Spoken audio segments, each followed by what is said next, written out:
Hello. This is James again from menwhoareabused.com. Thanks for checking out my part 2 video regarding emotional abuse and narcissism. As previously stated, this video can be helpful for men and women equally, as emotional abuse and narcissism affect both males and females. Also, I'm not a doctor. I just have lots of experience due to several relationships I've had with such abusive people. On the previous video I talked about some of the early warning signs and traits of someone you might be involved with that's a possible narcissist. Like when you have a disagreement with this person that ends with no resolution. They act like a brick wall. No matter what sense you make, there is no getting through to them. Usually the disagreement happens because you questioned or refused to go along with something they wanted. What isn't obvious to the victim is you just deviated from their script. Narcissists have a script on how they want relationships to go. Any deviation from that can slate you for punishment from the narcissist. Usually after an apology from the narcissist, will the relationship continue? This apology isn't real. It's a ploy just to stay in the relationship with you, the victim, a little while longer. So what's the reason for not being able to get through to the narcissist to begin with? It's the main trait flaw of the narcissist: their lack of empathy. Empathy is the thing that most people have that lets us share the pain of another. We can sense and feel when someone is emotionally, or for that matter physically, distressed. We may become concerned. If we are doing something to cause this pain, we will quickly stop and try to figure out how to correct this problem.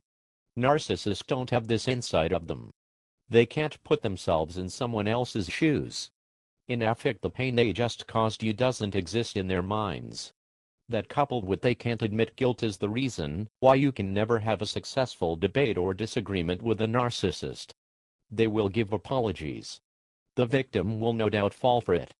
Then once they know time has elapsed, and you are a true and real victim that won't go anywhere, will they unleash their true fury on you.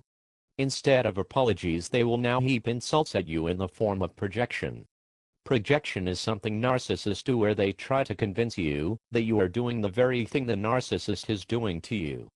For example, they will say, "You know, you're not caring at all. You don't do anything around the house. You don't buy nice gifts for me at all. You don't treat me like you care. You're a terrible boyfriend. You are so cheap. You aren't grateful for anything. The interesting thing is you are most likely none of those things at all. To the contrary, you are probably very caring to a fault. Selfless, helpful, loving, caring, and all of the above. They are just projecting their true behavior onto you. This is a way for them not to accept responsibility for their behavior.